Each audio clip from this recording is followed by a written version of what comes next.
Hello, everyone, and welcome to episode 158 of DN Discussions, the podcast for players and DMs alike, where we cover a wide variety of topics to help you with your games. I'm your host, Ryan Reeder, and with me, as always, is my good buddy Ben Bumhofer. How you doing, Ben? It's been just a little extra time. Yeah, you know what? How I'm doing? We'll just say I've recovered.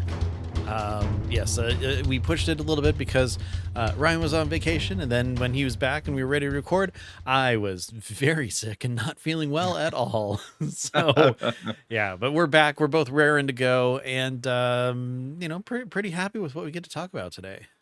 Yeah, there is a lot of news that has built up over the last few weeks, as well as a brand new book, which is super cool as well. So, we're gonna jump into the news real fast, and then kind of talk through first impressions on the new official content, which is the Ravenloft book. So, first off, D&D Beyond has introduced story journals Yeah. for maps, which is pretty cool.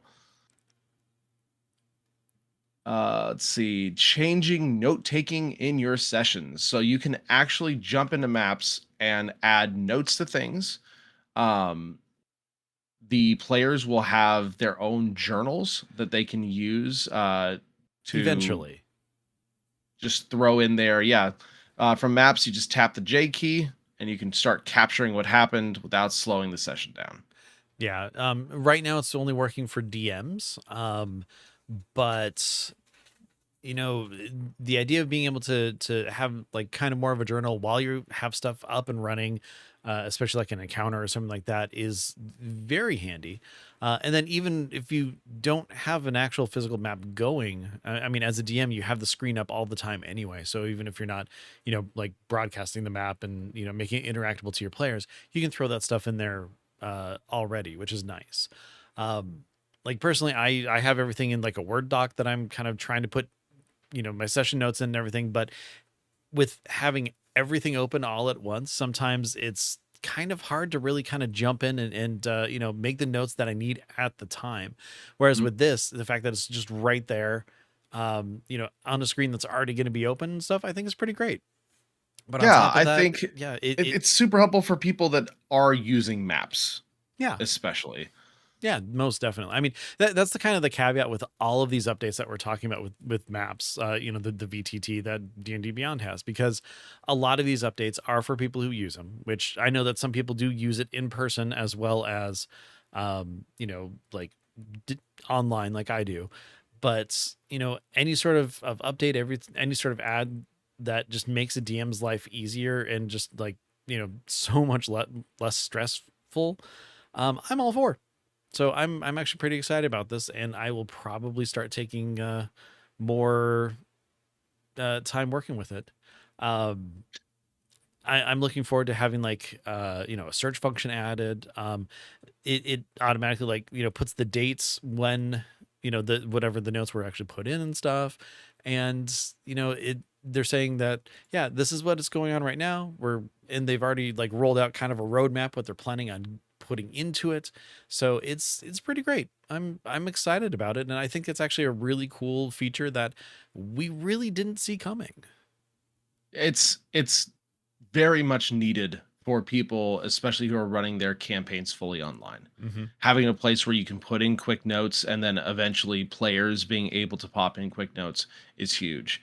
I don't use maps a ton just because my group plays in person. But one of the things we like to use is we just have a shared Google Doc, and our my players take turns taking the notes for the session. And I highly recommend doing something like that because as a DM, you're already doing a ton of stuff, and it can be very hard to either take notes in the moment or sometimes remember everything after it happens because you were Mm-hmm. thinking about so many other things during the session. So it's really nice to have that assigned to a player or round robin it. That's what we do.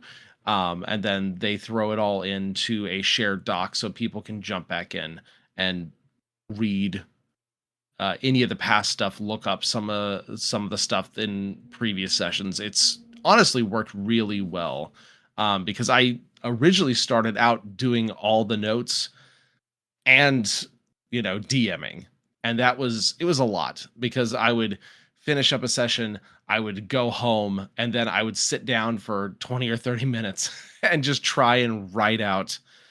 I i was kind of dumb when I started because I started writing out like in story form, which is super cool, but it takes a really long time.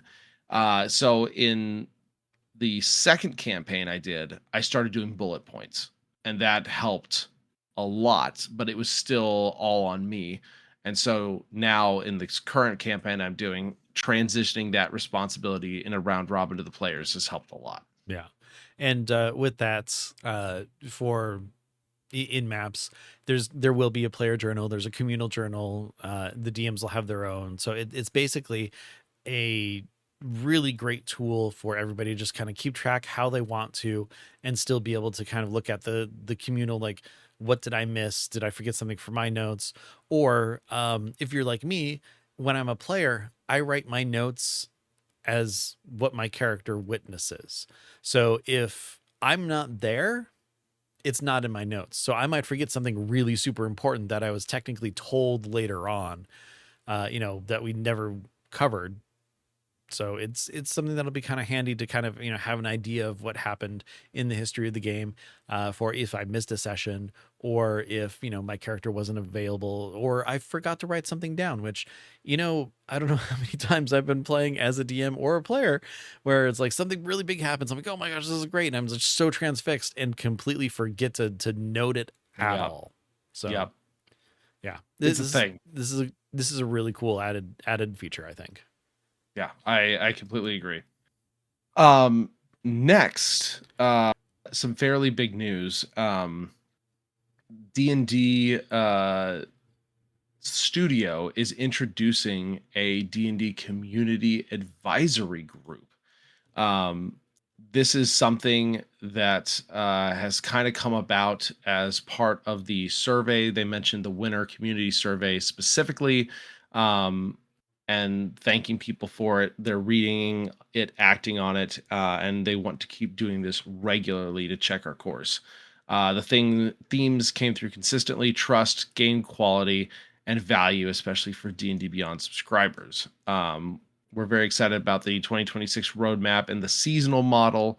Um, and we're focused on showing through action our commitment to your table. That means fewer surprises, clearer roadmaps, and better supported tools.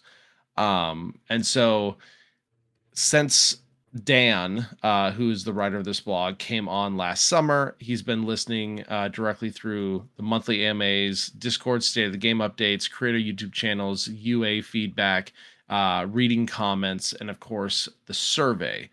Um, he also talks about going to GaryCon and talking to Luke Gygax, who's Gary Gygax's son, about bringing more Greyhawk into D&D, which is really cool. So that might be coming up soon. Is one of the projects in a future season. But I just to kind of sidetrack for a second, and Ben, I think you would agree with this. I think this year so far, and then like the last bit of last year, has been one of the best as far as transparency and communication Oh, goes, it's especially 100%. from the D&D Beyond side. Yeah, so much so. It's one of the things that, especially after the kerfuffles of previous years, has really like given me a lot more hope and trust in the brand.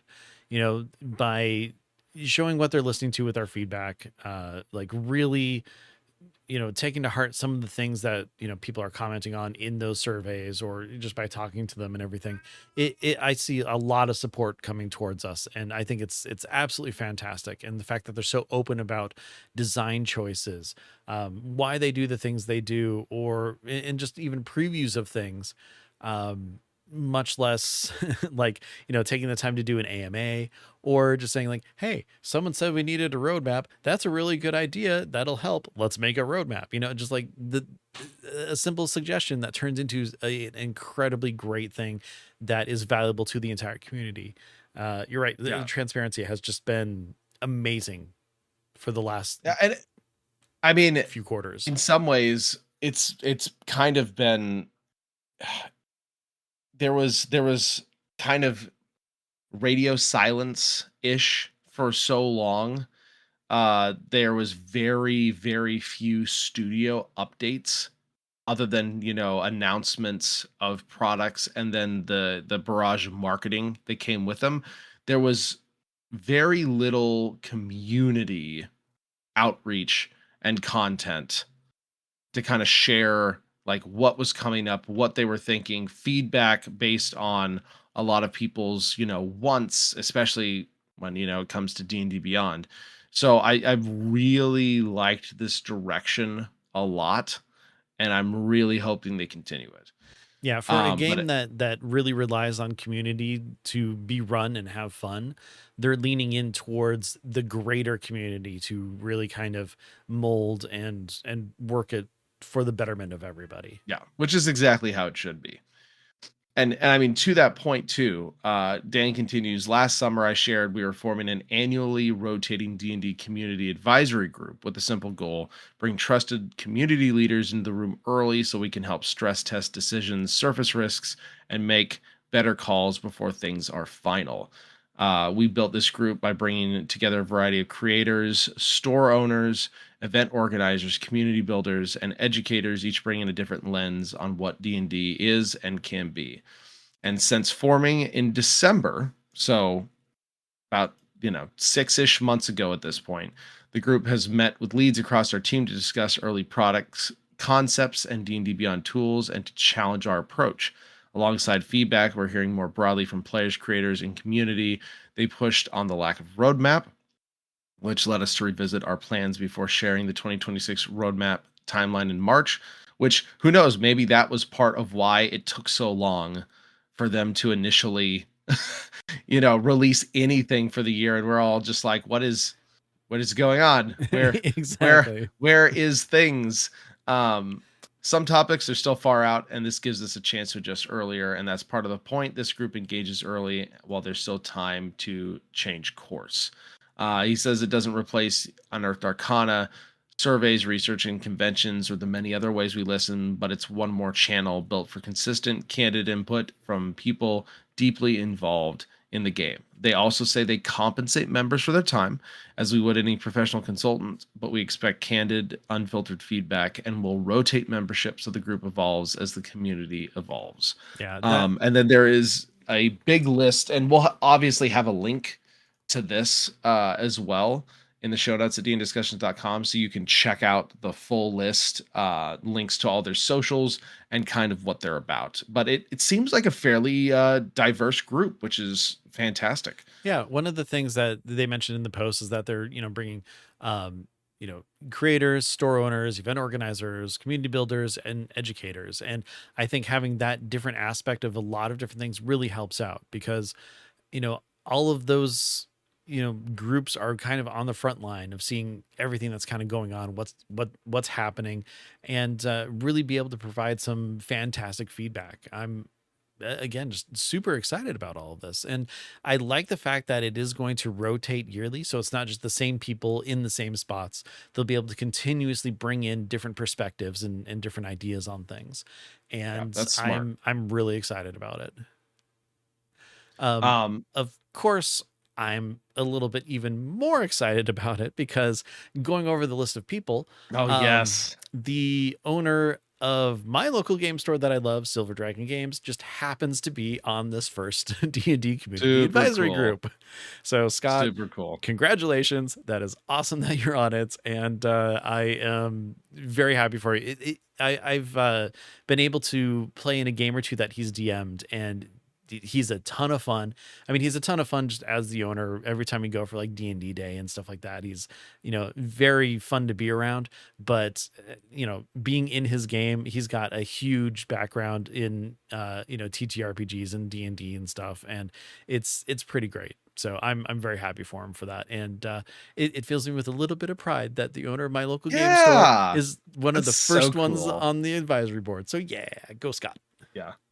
Yeah. Very, very, very cool. But yeah, the to close out, the group asked to share a short statement about what the work means to them, and so they said, as the first D&D advisory group, we wanted to take a moment to introduce ourselves as a diverse group of professionals from across the RPG industry, longtime players of the game, and members of the community. We care deeply about the future of D&D and tabletop gaming. We all joined this panel with a sense of responsibility and a fair share of skepticism, which, to be fair, that is warranted given the Yes. events of the last few years. We are here to offer honest, independent feedback to Wizards of the Coast, ask hard questions, and raise concerns directly. We share our perspective, but what they choose to act on is ultimately up to them. Since we began, Wizards has actively listened and engaged in good faith discussions with us, which has created a productive exchange of ideas. We're grateful to be part of this community and look forward to continuing this work and the conversations ahead. Uh that definitely makes me hopeful. Mhm. That definitely makes me hopeful. There's certainly several names I recognize on the list. There's several I don't. But I do feel like these people will engage in good faith and hold their feet to the fire, so to speak, when they need to. So I don't think this will be anything but a good thing Yeah. for D&D as a product and as just a such a massive cultural phenomena that it has grown into over the past, 5 to 7 years. And having a good rotating board of community members who actively want things to be better and to grow and thrive is a very good decision on Wizards' part, and I hope they keep this up. Yeah. Plus, the good news is that since it does rotate, if we keep doing this show long enough, eventually they'll get to the bottom of the barrel and one of us will be on the advisory board. I vote for you. Um, because I think you'll do a much better job of this than I would. But eventually they've got to get to one of us. So, whether it be, 2057 or something like that, we're gonna get there. Well, very old, Nah, just have young, all the experience, young at heart. Young at heart. young at heart. But it is super cool that your friendly local game store owner Yeah, I think it's is a part fantastic. of it. Yeah, absolutely love it. Absolutely love it. All right. So, next, there has been new content drops. Remember that old content drop program that started up for subscribers? Yeah. Well, they are dropping content kind of uh every few weeks, monthly. The cadence isn't like fully set in stone, but there is a new June drop that just dropped a week and a half, 2 weeks ago, with new monsters, spells, magic items, and more, which is super cool. New spells for players, a few new magic items, four new, I guess, kind of bad celestials, like Which is fallen cool. angel Yeah. type things. Celestial horrors is what they call them specifically. Um, and some honestly pretty good ones. We've got a Angel of Obsession at CR6, Angel of Vengeance at CR9, Angel of Death at CR14, and an Angel of Slaughter at CR25. So some really cool, just like scary angels. Mm-hmm. Oh yeah. Have you looked at any of those stat blocks yet? Yes, yeah, Yeah. the Angel of Death especially was super interesting. Oh, definitely. They have some really cool stuff. I'm excited about it. It's one of those things where it's like, we've talked enough about how celestials can be bad, and we've kind of done some monster fixer stuff, if I remember correctly, at some Mhm. point on some of those. So having some actual real, hey, these are here to really screw with your players, versions of angels, I think is pretty great. Yeah, it's gonna be really fun. I like that they're doing kind of this alternate form of content drops, and they're doing it in a way that they can. We've talked about this before, like DM's Guild being the the farm for the major leagues Hmm. type thing. This is another way they can build up that talent and current talent that's out there can kind of get their swing in the big leagues Yeah. type thing. And I really like that because the more programs and the more opportunities and avenues there are for kind of up and comers to shoot their shot and to get to develop content, and especially in a kind of official way through this program, I think is really good because a lot of the D&D team right now were these people 3 to 5 years ago, Hmm. which Exactly. is super cool. Super, super cool. And speaking of drops, they also did, just recently an update on the program to kind of talk a little bit about where they were, especially based on some of the feedback from, the AMA and such that they had on that a few weeks ago. And the The 2 big random things. email that was sent out that's saying, "Hey, what do you think of drops?" Yes, yes, there was a little survey thing for that too. Um, and the big thing they talked about is the 2 things that they got wrong with drops: content sharing and non-subscriber access. On the content sharing front, they dropped another article just 3 days ago, Hmm. where they announced that as of just a few days ago, the 11th, I believe, all D&D Beyond dropped player options and monsters are now enabled for master tier content sharing. Yes. It's huge. It's Yeah. huge. Like this is a direct, people gave feedback that it was really sucky having these locked into only subscribers being able to do this, especially for the master tier that has the sharing and could share literally everything else except Hmm. this stuff. Yeah. Um, so that's super cool. Super, super cool. And they even said by next Thursday, so June 18th, in this case, all D&D Beyond drops maps content will also be enabled for master tier content sharing, and basically just said thank you for your feedback. It's a big deal. This was I know not just ours but many people's biggest issue with content drops when they first came out. It's just, why can't you share even like just the player stuff? Hmm. Yeah, Because it doesn't make exactly. much sense for me as a DM and a master tier subscriber to get all this player stuff, but then my players can't use it. Yeah, Right. that's such a huge thing too. And that's one of the reasons why I was a master tier in the first place, is that I want my players to be able to, you know, have access to the different things that I've got, whether it's character options, backgrounds, whatever. Um, but because of that, I also share in other campaigns where I'm not the DM, and having access to all those different monsters and everything like that benefits the DM and the whole group. It's just the same as if I had a book that I had, just a physical book that I could just hand to the DM and say, "Hey, use stuff from here." It's same exact stuff. So yeah, Yeah, makes sense. exactly. It's a really nice thing to have. And then on top of that, they also talked about drops availability for non-subscribers. Um, and they said we didn't tell players about any way in which they could get drops content without a subscription. While this was a possibility we had discussed internally, we made the wrong choice at rollout not to commit to anything, and they're here to correct that. We will commit to releasing at least a yearly D&D Beyond drops bundle on the D&D Beyond marketplace every year in May, covering the previous year's content and uh, to make it purchasable for all players. We have ways to further augment this with player feedback, but for now, they wanted to make a baseline commitment that was clear.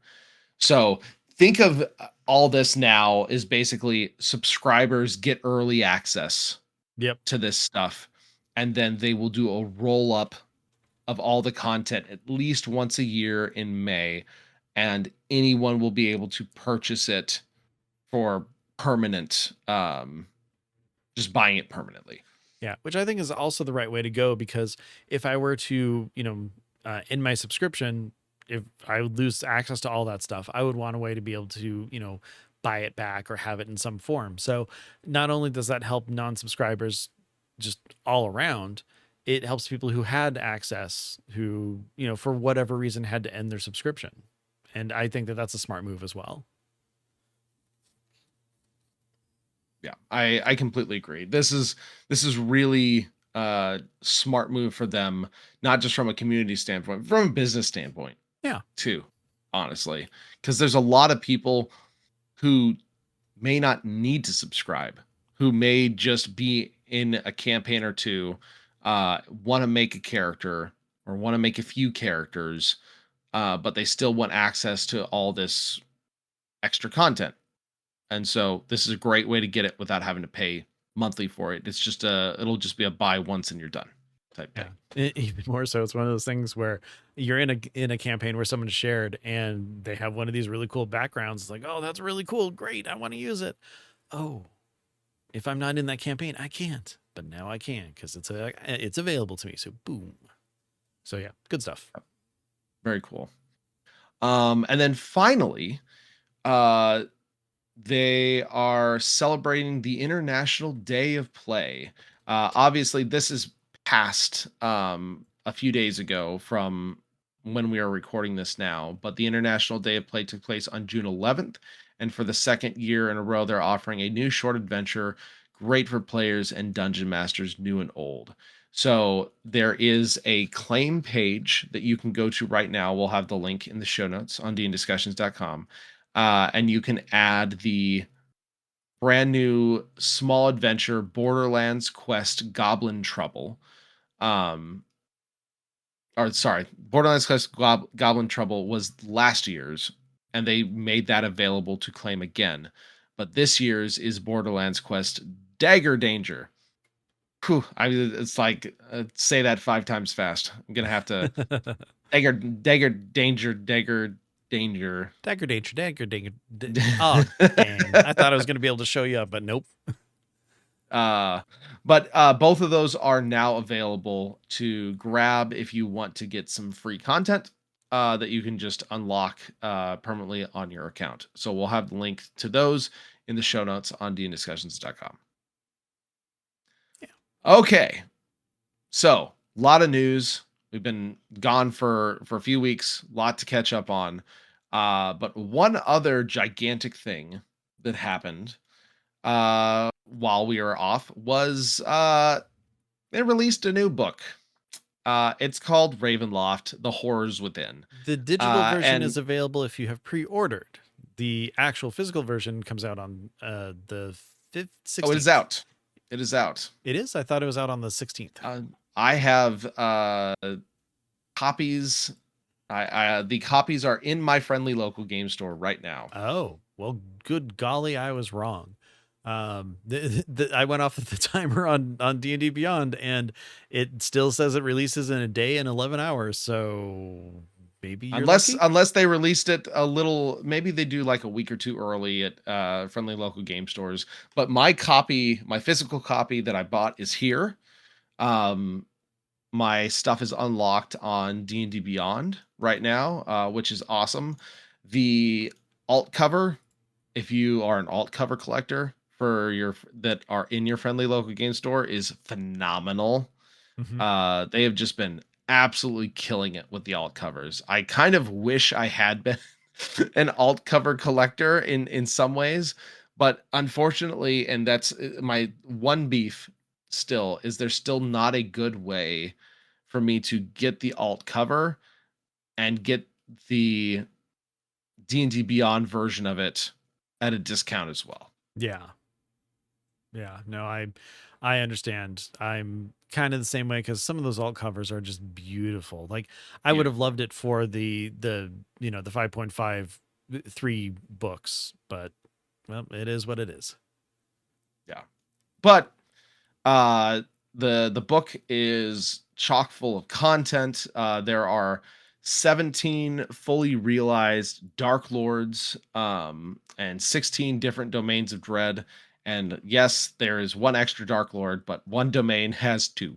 Yep. So yeah, if you're wondering why there's a slight discrepancy, we also have our new and revised horror themed subclasses.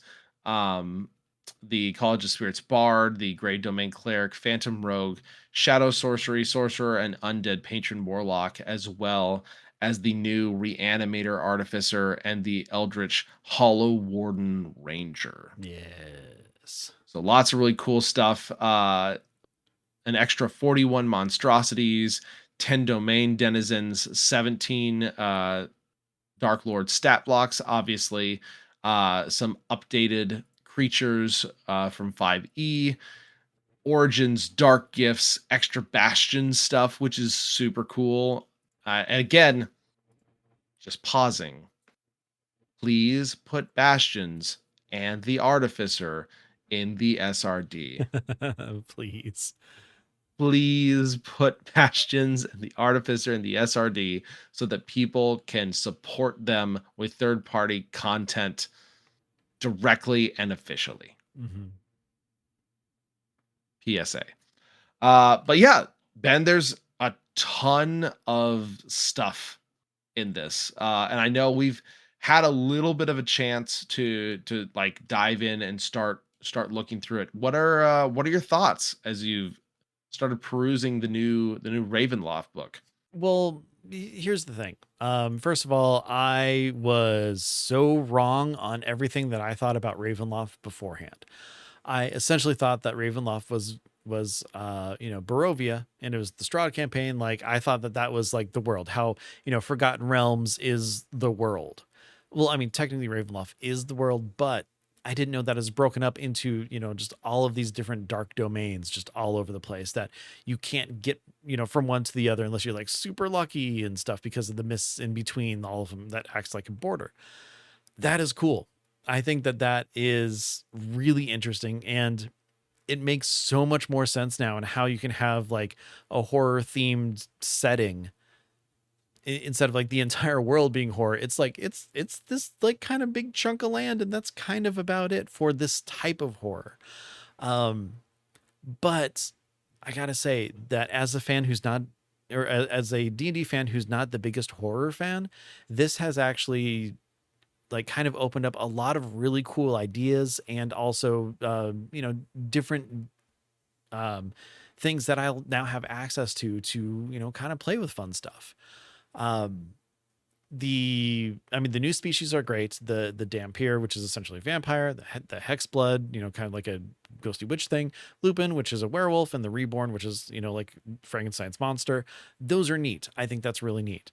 The feats that they offer, the dark gifts, are pretty cool because those are you get some sort of really cool thing to go with it, but it also has a downside to it. Like if you roll a one on something, some really bad things can happen, which I think is really cool. And I like having that kind of risk versus reward in the feat for the setting. I think that totally makes sense. I love the fact that all the different domains are, they have a section in the book. They talk about the leader of that domain, or the lord of that domain, which I think is great. But one of the things that I think is the best part of this entire book is it's in chapter 4. It's basically creating domains of dread. So you can create your own. You can create a dark lord. Mhm. It's really great and talks about different types of horror so that you can kind of theme it how you want. It goes over like body horror, cosmic horror, dark fantasy, folk horror, ghost stories, gothic horror, disaster horror, occult detective stories, psychological horror, and slasher horror. It's just all these different genres kind of splayed out, given instruction and everything. And I think that that is one of the greatest things that this book brings to the table if you're looking for, running a game in that sort of, atmosphere. And will I run one in one? Probably not. Maybe a one shot or something. But having all those tools at my disposal is just so great. And I am so excited that this book is out, even if it's something that I'm not going to be doing a whole ton with.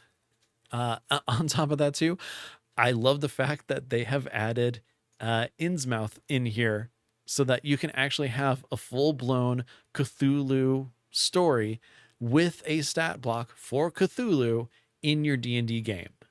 I Yeah, love and not that. only that, there are some of the monsters included are Cthulhu monsters. Mm-hmm. Oh yeah, there's a ton of really great things in the bestiary that they've added, between different horror things, different like classic like vampire things versus just really gross and disgusting like body horror things. It's pretty great. There's so much in here that just adds to the whole idea. I'm very happy with this book. Yeah, they've got like Shoggoths, they've got the Star Spawns, and the Star Spawn emissaries. Like I'm a big Cthulhu fan. I've talked about that before. I've played Call of Cthulhu. It's great.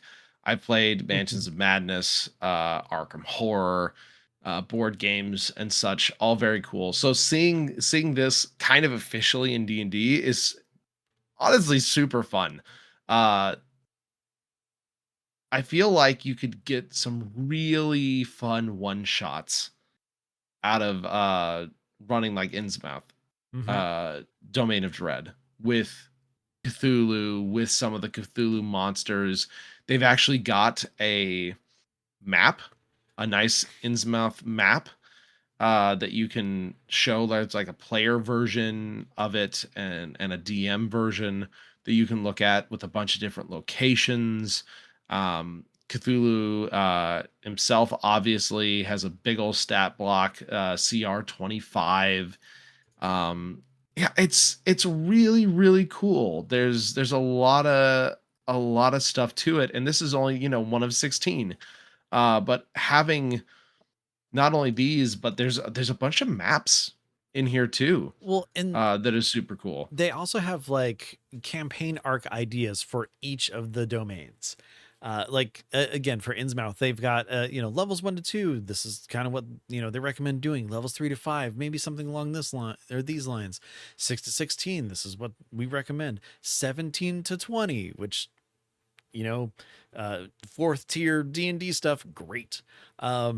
And I mean, the fact that each of these dread domains has something in it that just kind of gives you guidance on how to run the game in that exact like horror genre and stuff is pretty cool. And it's mapped out so well for everything. Like in Barovia, even though there's a whole huge giant campaign for Strahd, they still have him in here with, you know, different ideas for different kinds of campaigns so that you don't have to do the whole I'm just going to get the book and everybody's going to do it.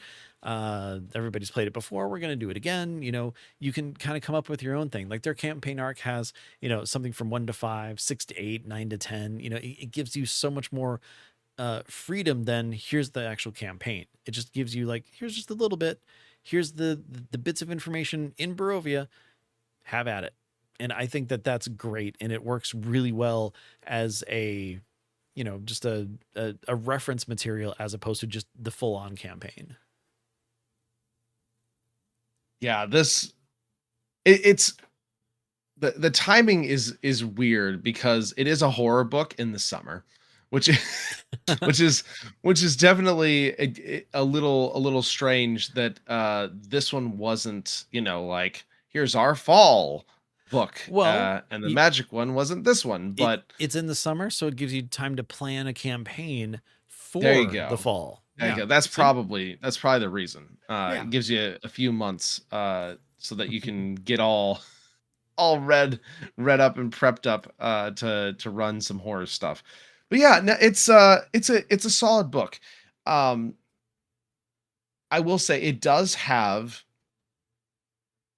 a decent amount of content from the original Ravenloft book. Hmm. So if you have that one, obviously not everything is going to be new. There are chunks of it that are the same or very similar. If you're looking mainly for the player options, yes, there's a lot of updated 5 subclasses. There's the two brand new ones, which is really nice, especially for Artificer. Getting more, official Artificer content is Yeah. always super fun in that. But I do think this does a much better job than the original Ravenloft book for the most part, just because it fleshes out the domains of dread a lot more and also gives you legitimate stat blocks, which is very nice versus just uh, ephemeral things, just talking about them in lore. Uh, if you actually want to run them now, you can. Hmm. Yeah, definitely. And then, yeah, like I said, just, defining out the different genres of horror, I think is really important for especially someone like me who hasn't, really delved into a bunch of horror content other than, some movies here and there.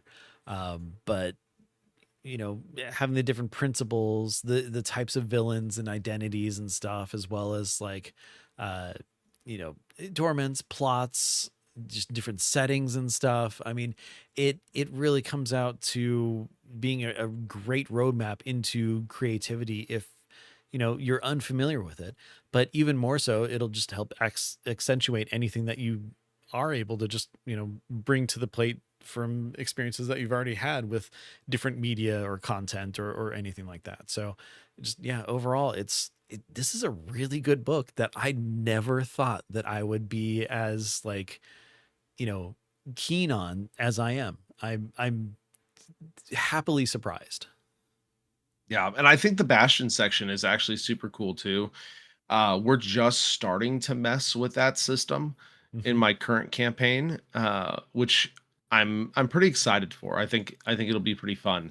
But this one specifically has rules and guidelines for like bastions in the mists. Bastions in the domain of dread work well in campaigns that focus on a single domain or where dark lords aren't likely to seal their domain borders and cut characters off from their bastions. But they can create them in any domain. They're haunted bastions. Which They is can have so like, cool. yeah, supernatural events happen at them. And they have all sorts of like descriptions for haunting. They have several new special facilities to add to the ones that you can currently get through the Dungeon Master's Guide, like Spirit Vault, a lightning generator, ancient altar, cabinet of curiosities. So it's a fun. I'm glad they didn't forget the system exists because that has definitely happened before. Well, where they will introduce something cool and then forget it exists. I mean, heck, the original fifth edition DM's guide has a ton of extra stuff in it that most people don't even know about, and that is also never touched on again in any official fifth edition content. So I I really hope that they continue to not forget some of these cool new systems that they put in place as they've jumped over to 5.5. Yeah, and Ryan, I can't believe you forgot the ever important seance parlor for your bastion. Of course. Yeah, it is the place to use a Ouija board and How are you going to connect with all these supernatural spirits? yeah, exactly. It's the way to do it. You need a seance parlor. And if you just happen to have a hireling named Leota who runs it, that's fine too. They also have the official tarot deck Mm-hmm. for Ravenloft that came, I think, in like you can get it separately or it came with like the really big expensive bundle, but they also talk about using that and doing fortune readings like in the seance parlor and being able to use that deck during play to kind of, you know, enhance the mood, and just add that extra cool element, especially if you're in person, that physical element Hmm. to your campaign. Yeah, which I again think that's really cool. They have everything kind of figured out, listed, tells you what the cards do, how to do a reading. I mean, it's tons of stuff in here, which I think is pretty great. So yeah, I'm excited to dig in more.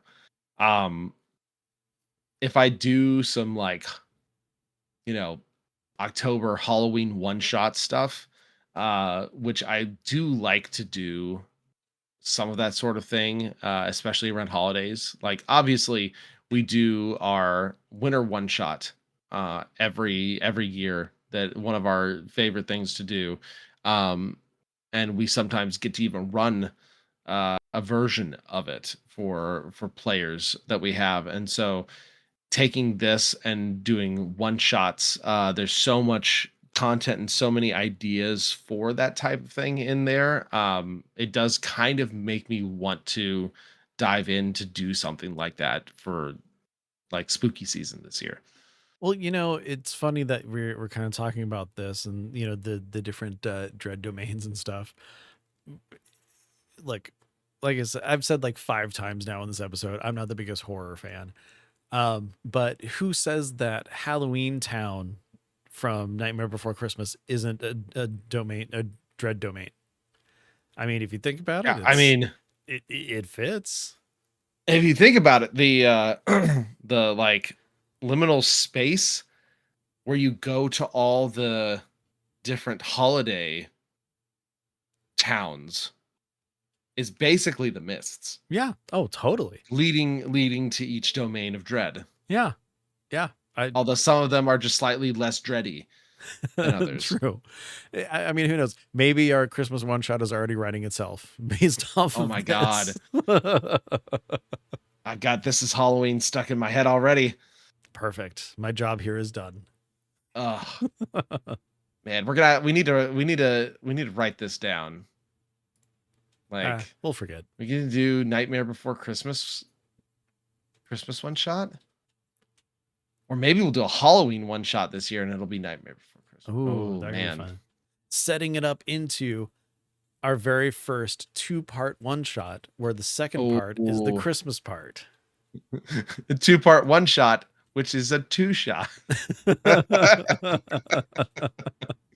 It ceases to be a one shot. You know what? Uh, Maybe, I don't know. I mean, usually we come up kind of mostly on the fly with this, but I mean, having a little planning for this, it could be kind of fun. We'll yeah, we'll we'll, we'll yeah. we'll consider. I think I've mentioned it before, but every once in a while, I get to be in the area and I get to see Ben in person. And a few years back, he ran one of the coolest little one shots that I've ever played, where he based it off of the Great Pumpkin from Charlie Brown. And it was very fun and phenomenal. And I got to break out my Leonin Paladin, who I is one of my favorite characters. Uh, yeah, it was a lot of fun. Yeah, A lot of and fun. I'm sure we talked about it in an episode around that time. That's probably, probably. like episode 50 or something ridiculously long ago. But I know we talked about it. But that was very fun, and Yeah. we'll have to get you to like put out a little thing on that at some point. Yeah, the biggest thing that I Great remember Halloween one from shot. that was a good charm spell bringing Sally to your side, and where she used, what was it, like a wand of wonder or something, and she got 2 fireballs off on the Great Pumpkin. Yes, yes. And then there was like a Snoopy and Woodstock Hmm. stand-in Yeah, a monsters dire that we had wolf to. and like a fledgling rock or something like that. I think I did. Yep, that we had to beat. Yeah, it was very fun. Very, very fun. So yeah, more stuff like that, right? Yeah. But it is out, at least in your friendly local game stores. I guess I know it. I've seen it. Otherwise, it'll be out I've everywhere else on the 16th. yeah. But yes, it is. that is what you're looking for if you like collecting the player content, if you want some new monsters. It's a pretty solid book overall, Yeah, for sure. definitely. I mean, Okay. again, you heard it from me. The guy who doesn't like horror Oh thinks this book yes. is fantastic. Yeah, yeah, yeah. No, it's I think I'm a little jonesing for official books too, Hmm. because it's honestly been a bit of a slow drip since 5.5 dropped. Um and so having this kind of be the kickoff to it ramping up a little bit, because we got, and it, Ravenloft's great. Ravenloft's fine. Love Ravenloft. But I But personally am far more excited for this like season of Magic yeah, me too. that's coming up next. Like I've always been, Magic characters or Magic users have always been like my thing Hmm. that I will gravitate towards playing over other stuff. So getting more cool things for that new like magic like more spells, especially more magic-y subclasses, all that sort of thing. Anything magic that just makes me happy. So as great as Ravenloft is, that's what I'm really looking forward to right now. Very cool. Okay. So that kind of wraps up our last few weeks of all the things that happened while we were on vacation or sick. Yes. uh, and we will hopefully not be on vacation or sick again for a while. Uh, but one last big thing that happened while we were away, and I swear this might be potentially, but probably not the last time we talk about Neon Odyssey. It will not be the last time. I can tell you right now. um, so there's been a that campaign, that Kickstarter campaign wrapped up. Um, just a few weeks before the Kickstarter for Neon Odyssey launched, D&D Shorts had a big D&D Kickstarter. I think it raised like $5.5 million. It was super huge, a bunch of different books. I think we've talked about it a little bit, but at the time it was the most successful D&D crowdfunding campaign. uh then of Which course was Neon Odyssey huge. dropped and like surpassed its record in like a day. um but not only did it do that, um, the other two biggest, not even D&D, just TTRPG crowdfunding, were one, the Dungeon Crawler Carl, which everyone has told me I need to read these books. I have the audiobooks. They're in my queue. I'm going to read it. It sounds exactly up my alley. Yeah, I've got the first book Literally everyone is sitting on my talking. nightstand. I haven't Yeah. started it yet. Yeah, literally everyone has told me you need to read these. These are great. They seem very, very universally loved.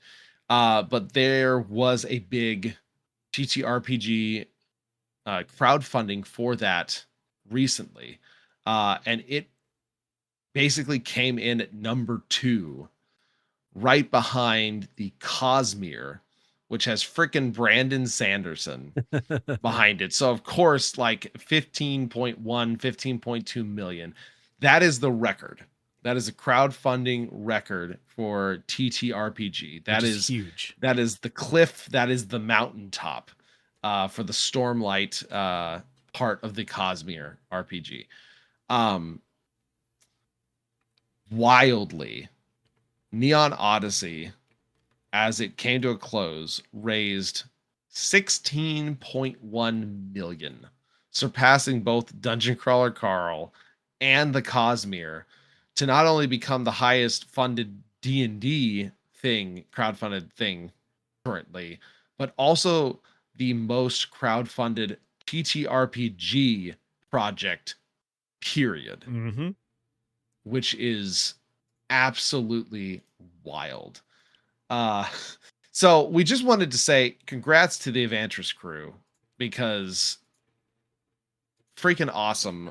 I think this is like exactly the type of thing that people really wanted to see. It's described, space odyssey, hope punk, um, just it's very colorful, it's very bright, it's very hopeful and kind of happy, but also, you get your Star Wars vibes, you get your Cowboy Bebop vibes, you get all that space opera vibes, and people just latched onto it, us included, Mm-hmm. and it's yeah, pretty incredible. Like record and milestone just for the TTRPG community as a whole, because as we talked about on our interview a few episodes back with Tammy and Charles from Monte Cook Games, like 10 years ago, 500,000 was like the mind-blowing amount Yeah. to raise for a campaign for an RPG. Like, it's kind of crazy how far things have come since then, and just in just a decade, how much the community base for tabletop RPGs has grown to be able to essentially fund not one but two, or even three in this case, almost simultaneous crowdfunding things between Dungeon Crawler Carl, the D&D shorts. I'm forgetting the name of it off the top of my head.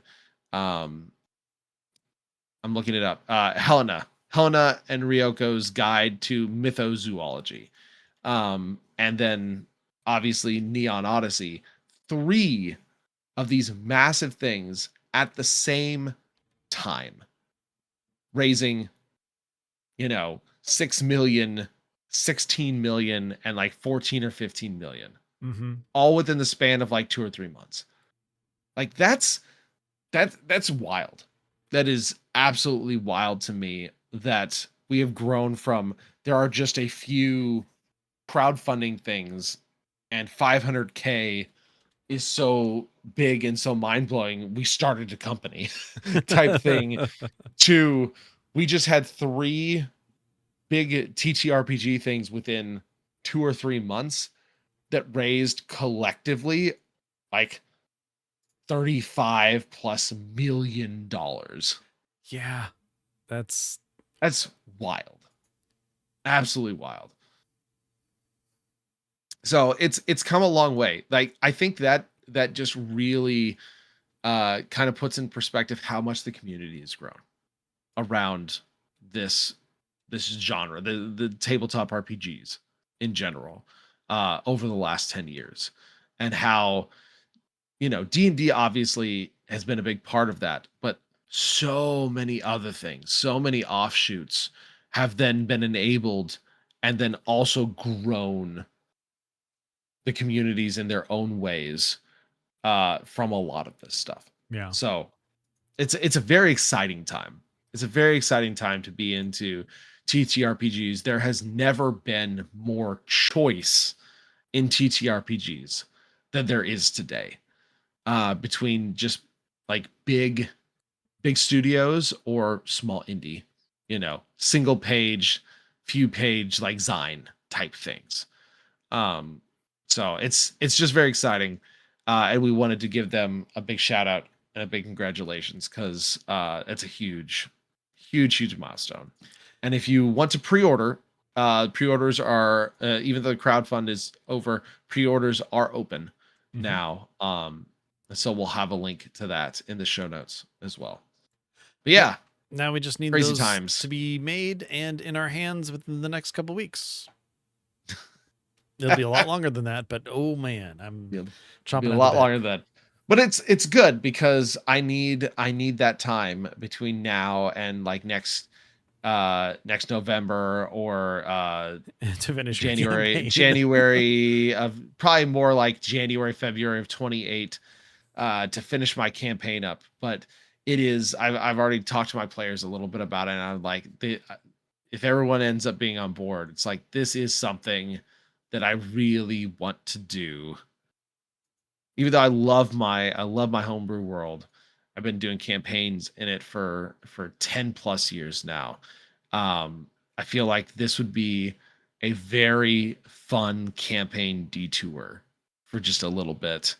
Um, Well, and just something new, just your something fun. homebrew world can still exist in that same universe, whether it's in the future or it's just think like Star Trek First Contact kind of Yeah, thing. Like, oh yeah, we don't go there. It's a backwards place. They're so low tech. We yeah.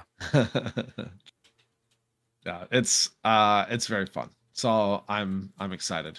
But I'm just kind of almost more excited of just what a lot of these things in the past several months just mean Hmm. as a community, and the support and the widening of the player base. Yep.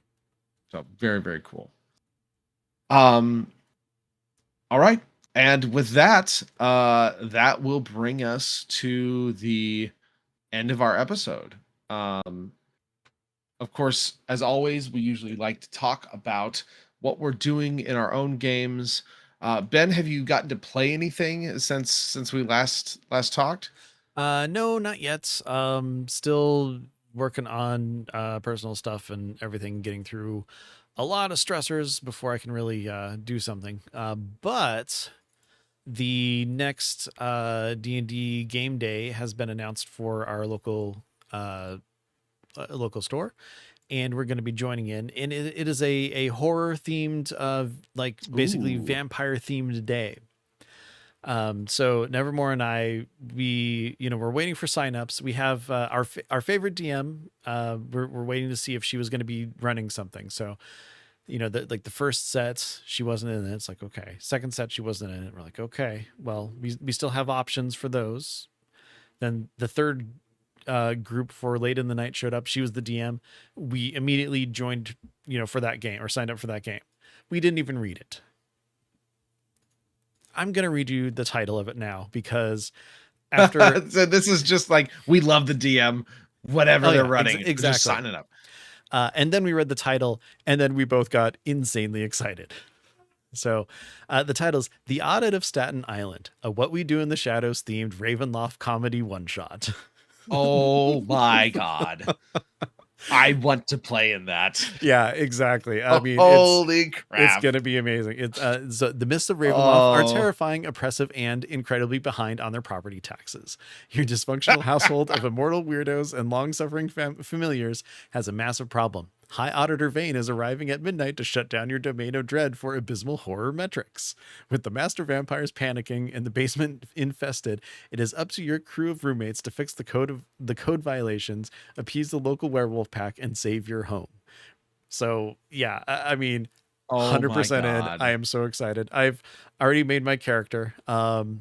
I'm basing it entirely off of like, yeah, he's still pretty new. He's a new vampire. Maybe was bitten in the 80s or the 70s or something like that. So I'm going to be playing a vampire named Jerry Thompson because I'm just like whatever. And I'm going with the College of Spirits for my subclass as a bard. And I'm like, yeah, this is gonna be great. And the neat thing about the College of Spirits is that when you do a give like bardic inspiration, you can summon a spirit that you can use to like do certain things and stuff. Yeah, yeah. So I'm like, you know what? I'm just gonna have fun with this. And so I've named all of the 6 different spirits that I have access to, and they're just like um yeah, this person is like for the beloved one is someone named Elaine, and they're my best friend who died from a piano falling on them. So fun stuff like that. Renegade is Tony the Snake. He's an 80s gang member in a leather jacket and chains who died trying to siphon gas from a cop car. Just like the dumbest. For fortune teller, Cleo, Oh my fake phone goodness. in psychic that read someone's fortune wrong who got revenge. So yeah, just I'm going for full on stupid comedy stuff here, and Oh, it sounds that like it's sounds gonna like be it's gonna so be fun. Such a good game. Yeah, I I'm cannot wait to stoked. hear. It is next weekend. Oh my goodness. So next episode Hmm. we'll be able to get the report. Oh my goodness.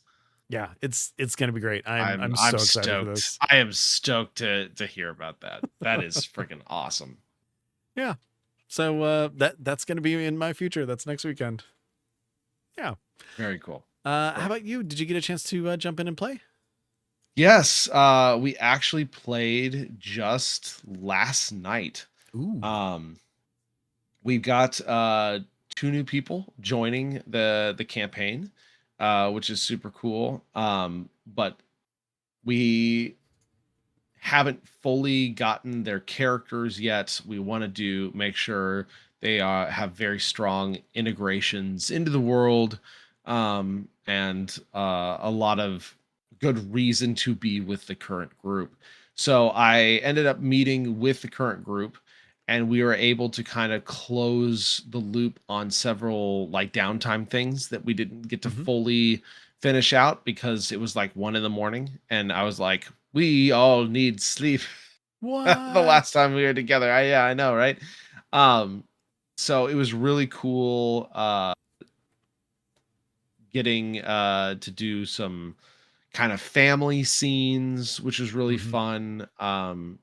Our artificer got to meet the archmage of the city and give him that crazy magic bottle That's that was cool. full of they call it the Mister bottle, full of distilled magical essence. Where the archmage was just like, or our artificer was basically saying, I was really considering just starting to tinker around and play with this and try and figure it out, but my friends were just like, no, you shouldn't do that.